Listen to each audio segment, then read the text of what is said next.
The look on Karen's face was absolutely priceless. Her mouth hung open in a perfect O shape as she burst through her front door at 7 o'clock in the morning, still wearing her pink satin bathrobe and those ridiculous furry slippers. I watched from behind my living room curtains as she froze on her porch, her coffee mug slipping from her fingers and shattering on the concrete. The sound seemed to snap her out of her shock, and that's when the screaming began. Her voice echoed down our quiet suburban street as she frantically tried to tear down the hundreds of rainbow flags that now adorned her perfectly manicured lawn, her pristine porch railing, and even her roof. The flags fluttered defiantly in the morning breeze, as if waving back at her increasingly desperate attempts to remove them. Several neighbors had already emerged from their homes, smartphones raised to capture the meltdown while pretending to check their mail or water their plants. I could see Mrs. Jenkins across the street barely containing her laughter behind her hand. And even Mr. Peterson, who rarely showed any emotion at all, had a slight smirk on his face as he casually walked his dog past the spectacle. Mrs. Chen from the corner house was actually recording openly, not even bothering to hide her phone as she captured Karen's theatrical performance for posterity. Karen's husband, a quiet man who always seemed to be rushing to and from work, had emerged briefly onto the porch before assessing the situation and promptly retreating back inside. Smart man. I couldn't blame him. Who would want to be associated with the hurricane of rage that was currently spinning across their front yard? Every time Karen managed to tear down one flag, she would notice 3 more she hadn't seen before, sending her into fresh spasms of indignation. Her face had turned a shade of red that I hadn't previously thought possible on a human being, and her perfectly styled bob haircut was now a disheveled mess as she jumped futilely at flags hanging just out of reach. This was the culmination of a month-long battle that had pushed me to my breaking point. And watching Karen spin in helpless circles as she realized the full extent of my rainbow revenge was the sweetest victory I could have imagined. It had all started exactly 1 month ago when I decided to decorate my modest 2-bedroom house for Pride Month. I'd recently moved into Oakwood Heights, a neighborhood governed by a homeowners association, after landing a promotion at work that finally allowed me to afford a place of my own. As someone who had fought hard to embrace my identity, I wanted my first home to reflect the pride I felt. I spent an entire weekend hanging rainbow banners from my porch, planting multicolored flowers in geometric patterns, and installing a 6-foot pride flag on a pole near my front door. The decorations weren't over the top by any means. They were tasteful and joyful, bringing a splash of color to what was otherwise a rather monotonous street of beige and gray homes. Most of my neighbors seemed to appreciate the change, with several stopping by to compliment my gardening skills or express their support. A few even shared their own stories of loved ones in the lesbian, gay, transgender, bisexual, queer, plus community, and I began to feel a genuine sense of belonging in my new neighborhood. That feeling lasted exactly 3 days before I found the first note taped to my mailbox, printed on official-looking letterhead with the Oakwood Heights Homeowners Association logo. It informed me that my recent exterior modifications were in violation of community standards and needed to be removed within 48 hours. The letter was signed by Karen Whitfield, head of the Neighborhood Aesthetics Committee. I was confused. I had carefully reviewed the Homeowners Association guidelines before installing anything, and there was nothing that prohibited seasonal decorations or garden improvements. I decided to pay Karen a visit to clear up what I assumed was a simple misunderstanding. Karen lived in the largest house on our street, a sprawling colonial with white columns and impeccably trimmed hedges shaped into perfect cubes. Everything about her property screamed conformity, from the regulation beige paint to the standard issue brass house numbers. When she opened the door, her pinched expression matched her home's rigid aesthetic. She crossed her arms as I introduced myself and explained the purpose of my visit. But before I could even finish my sentence, she cut me off with a wave of her French manicured hand. My decorations, she informed me in a voice dripping with disdain, were an eyesore that disrupted the visual harmony of the neighborhood. When I pointed out that the Homeowners Association bylaws didn't actually prohibit pride decorations, her face flushed an alarming shade of red. The rules clearly state that all exterior decorations must maintain the neighborhood's aesthetic standards, she snapped, enunciating each word as if speaking to a child, and those rainbow things certainly do not meet our standards. When I asked who determined these standards, she straightened her spine and declared, "I do. As the head of the committee." I left her porch that day with a sinking feeling in my stomach but a determination in my heart. I wasn't going to be bullied out of expressing myself, especially not by someone who seemed to be making up rules as she went along. Instead of removing my decorations, I spent that evening reviewing the Homeowners Association bylaws line by line. As I suspected, there was nothing prohibiting pride decorations specifically. The only relevant clause stated that seasonal decorations should be tasteful and appropriate, which was subjective at best. For you, a free like is easy. But for me, it is the greatest support and encouragement. For this video, can you give me 1 like and 1 subscription? Thank you very much. Armed with this knowledge, I decided to ignore Karen's warning and keep my flags flying. 3 days later, a second letter appeared. This one threatening a $100 fine for continued non-compliance. This was followed by increasingly hostile notes, each detailing escalating penalties and vague references to legal action. Karen had also begun a campaign of passive-aggressive behavior, taking photos of my house while standing on the sidewalk, loudly commenting to other neighbors about people who don't respect the rules, and even redirecting the neighborhood gardening service to skip my property. I realized I needed allies if I was going to stand my ground against Karen's intimidation tactics. I started by speaking with my immediate neighbors, showing them the threatening letters and explaining the situation. To my relief, most were supportive and agreed that Karen was overstepping her authority. Several mentioned that they had also experienced her selective enforcement of rules. Apparently, Karen had no problem with Christmas decorations that stayed up until March or the oversized sports team flags that appeared during football season. But anything she personally disapproved of became an instant violation. Encouraged by this support, I drafted a petition affirming that pride decorations fell within the tasteful and appropriate guidelines of the Homeowners Association bylaws. I spent evenings and weekends going door to door, collecting signatures from neighbors who agreed that diversity and personal expression should be welcomed in our community. By the end of the week, I had signatures from over 70% of the households in Oakwood Heights. The petition seemed to infuriate Karen even more. She escalated her campaign, now claiming that my decorations were decreasing property values and creating a distraction for drivers.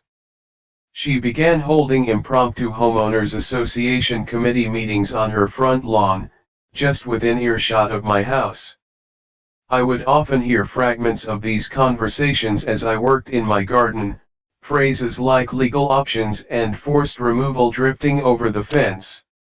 The situation came to a head when I returned home from work to find several of my smaller garden flags missing and a particularly nasty letter taped to my front door. The note, typed in all capital letters, declared that if I didn't remove all pride decorations by sunrise, the Homeowners Association would hire contractors to remove them and bill me for the service. It was signed with Karen's now familiar aggressive pen strokes that had nearly torn through the paper. The paper was slightly damp from the afternoon drizzle, making the ink bleed at the edges, an almost perfect visual representation of how Karen's rigid boundaries were bleeding into my personal freedom. I stood there in the fading daylight, realizing this was more than just a disagreement about neighborhood aesthetics. The missing flags confirmed my suspicions. Karen had actually trespassed onto my property to remove them. I carefully photographed the letter and the empty spots where my flags had been, documenting everything for what I was beginning to suspect might become a legal matter. My neighbor Elaine, an elderly woman who spent most days tending to her impressive collection of bird feeders, shuffled over to my yard fence. "I saw her," she whispered, though no one else was around to hear. "That woman with the perfect hair and the pinched face. She was in your garden around noon, pulling up those colorful flags. I would have called you, but I don't have your number, dear." I thanked Elaine and asked if she would be willing to write down what she saw, just in case. She nodded enthusiastically, seemingly delighted to be part of what she called the resistance. I sat on my porch steps, letter in hand, feeling a familiar mix of anger and helplessness washing over me. I had spent so much of my life fighting for the right to be myself. And here I was, in my own home, still facing the same battle. As I watched the sunset paint the sky in bands of pink, orange, and purple, nature's own pride flag, a plan began to form in my mind. If Karen wanted to make this about decorations, then I would give her decorations like she'd never seen before. I picked up my phone and made 3 calls. First, to my best friend, Jamie, who worked at a party supply store. Second, to my cousin Miguel, who had access to a commercial. And third, to my lawyer, just to make absolutely certain that what I was planning wouldn't cross any legal lines. That night, under the cover of darkness, a small group of friends and allies gathered at my house. We had boxes of rainbow flags in every size, from tiny handheld versions to massive banners. We had pride-themed streamers, window clings, garden spinners, and even biodegradable confetti. My cousin had printed hundreds of weatherproof stickers featuring rainbows and messages of love and acceptance. My lawyer had given us clear guidelines. We could decorate any public space, including the sidewalk and the strip of grass between the sidewalk and the street, as these weren't private property. We could also place decorations that extended into Karen's yard from public property as long as they didn't touch her lawn or house. And most importantly, we could string lights and hang banners from trees and telephone poles on public property, even if they happened to be directly in front of specific houses. Working with quiet efficiency, we transformed the public spaces around Karen's house into a pride explosion. Rainbow flags lined the sidewalk leading to her house. Pride banners hung from every telephone pole and street sign within a 100-foot radius. Window clings in the shape of hearts filled with rainbow colors were placed on every surface of the bus stop directly across from her driveway. We used biodegradable chalk to draw massive rainbows on the sidewalk surrounding her property. We even attached several large pride flags to the telephone wires that ran across her front yard, creating a canopy of color that would be the first thing she saw when she stepped outside her door. By 4 in the morning, we stood back to admire our work. Karen's house now sat at the center of what looked like Pride Month Ground Zero, completely surrounded by rainbows without a single decoration actually touching her property. It was beautiful. It was legal. And it was the perfect response to her attempts at intimidation. Exhausted but satisfied, we dispersed to our homes, setting alarms to make sure we wouldn't miss the morning show. I was awakened at precisely 7:03 by the sound of a coffee mug shattering, followed immediately by Karen's outraged scream. I rushed to my window just in time to see her storming across her lawn in her bathrobe, frantically trying to remove flags from the public sidewalk while shouting about vandalism and trespassing. Neighbors began to emerge from their homes, many still in pajamas, drawn by the commotion. Some were openly laughing now, while others pretended to be concerned while filming the entire meltdown on their phones. Karen's husband appeared behind her, looking bewildered in his business suit, briefcase in hand. He seemed to be trying to calm her down, but she shrugged off his attempts and continued her tirade, now directing her fury toward my house specifically. "This is harassment," she shrieked, pointing a trembling finger in my direction as I stepped onto my porch. "You did this, you and your agenda. I'm calling the police right now." True to her words, she marched back into her house, presumably to make that call. I wasn't worried. My lawyer had confirmed that we'd broken no laws, and the police would have no grounds to remove decorations from public property. Sure enough, about 20 minutes later, a single police car rolled slowly down our street. The officer inside looked both confused and amused as he surveyed the rainbow explosion before parking in front of Karen's house. I couldn't hear their conversation, but I could see Karen gesticulating wildly while the officer maintained a professional but increasingly impatient expression. After about 10 minutes, he tipped his hat to her and left without removing a single decoration. Karen's defeat was visible in the slump of her shoulders as she watched the police car drive away. What happened next took the situation to a level I hadn't anticipated.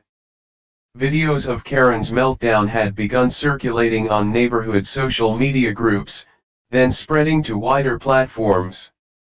By noon, local news vans had appeared on our street. Reporters eager to cover the story of the Homeowners Association Rainbow War. Several of my neighbors gave interviews describing Karen's history of selective rule enforcement and intimidation tactics. The president of the Homeowners Association, a retired judge named Mr. Hernandez who lived on the next street over, called an emergency meeting for that evening. The email notification cited recent community disputes requiring immediate attention and requested the attendance of all homeowners. I spent the afternoon preparing my documentation, copies of Karen's threatening letters, the petition signed by most of the neighborhood, and printouts of the relevant Homeowners Association bylaws that proved I had broken no rules with my original decorations. I also asked my lawyer to attend the meeting with me, just in case things took a legal turn. The meeting was held in the community center, a modest building that typically hosted neighborhood events and holiday parties. Tonight, however, it was packed to capacity, with residents spilling out into the hallway. A local news crew had set up in the back corner, their camera trained on the front table where Mr. Hernandez sat with the other board members. Karen was seated in the front row, now fully dressed in a conservative pantsuit, her face set in a grim expression of righteous indignation. "For you, a free like is easy. But for me, it is the greatest support and encouragement. For this video, can you give me 1 like and 1 subscription? Thank you very much." Mr. Hernandez called the meeting to order with a sharp rap of his gavel.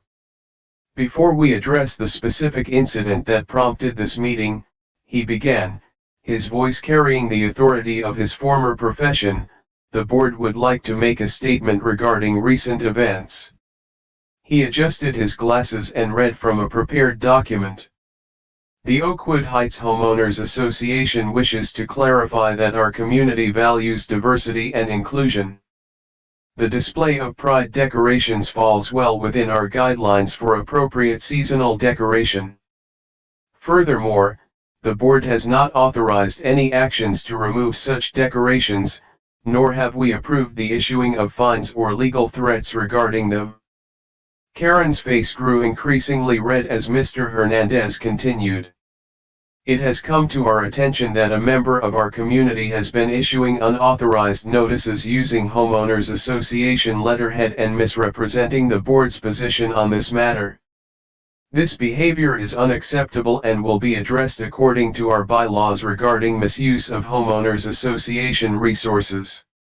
He paused, looking directly at Karen. Mrs. Whitfield, as you are named in multiple complaints and have been identified as the source of these unauthorized communications, do you wish to address the board? The room fell silent as Karen rose to her feet, smoothing her jacket with trembling hands. Her voice was tight when she finally spoke. I was simply trying to maintain the standards of our neighborhood, she insisted. Those decorations are garish and inappropriate for a family community. A murmur of disapproval rippled through the audience. Mr. Hernandez held up a hand for silence. The board disagrees with your assessment, Mrs. Whitfield. More importantly, you had no authority to issue notices or threats on behalf of the homeowners association. Your position as head of the Neighborhood Aesthetics Committee does not grant you unilateral power to determine what is or is not acceptable. He turned to address the room at large. In light of recent events, the board proposes 2 immediate actions.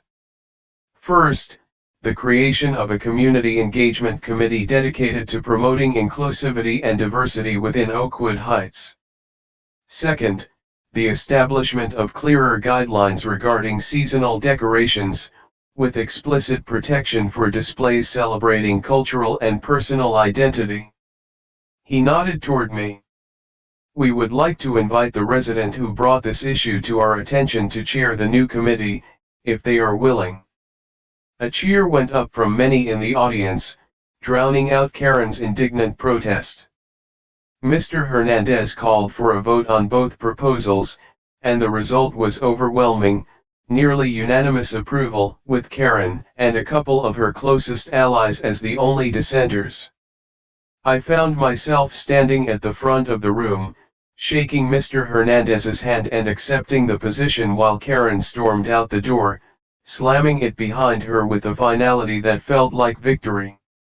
The celebration continued long after the meeting officially ended. Neighbors who had never spoken to each other before were exchanging phone numbers and making plans for community events. Several people approached me with ideas for the new committee, from neighborhood potlucks to cultural education programs. The local news crew captured it all, interviewing residents about their vision for a more inclusive community. As I walked home that night, I noticed something remarkable. More rainbow decorations had begun appearing on porches and in windows throughout the neighborhood. A spontaneous show of solidarity that brought tears to my eyes. Karen's house stood out now, not for being surrounded by pride flags, but for being one of the few homes without any decorations at all. Though if you looked closely, you could still see the stubborn remnants of rainbow stickers clinging to her mailbox and the corner of her garage door. She had scrubbed furiously at them for days, but removing them completely would have required paint-damaging chemicals, a violation of Homeowners Association Bylaws Section 14, Paragraph 3 regarding property maintenance. The irony wasn't lost on anyone. What was even more satisfying was watching Karen's attempts to reintegrate into community events. Her previous social capital had been built entirely on fear and intimidation. And now that her power had been publicly challenged and defeated, she found herself increasingly isolated. At the monthly neighborhood potluck, she sat alone at the corner table, her meticulously arranged fruit platter largely untouched, while everyone clustered around the community. Perhaps the most unexpected outcome was the impact on the wider community. A neighboring homeowners association had reached out, asking for guidance on updating their own bylaws to be more inclusive. The local paper had run a feature on how our neighborhood had transformed itself, complete with photographs of houses displaying not just pride flags but symbols of various cultural and religious celebrations. We had become, quite by accident, a model for positive change. Even the streetlights seemed to cast rainbow shadows across her perfectly manicured lawn, as if the very neighborhood itself was embracing the change she had fought so hard against. I climbed the steps to my porch and looked back at my street, at my community transformed by a simple act of defiance against intolerance. The rainbow flags fluttered in the evening breeze, symbols of a battle won, not just for me, but for everyone who had ever been told they didn't belong.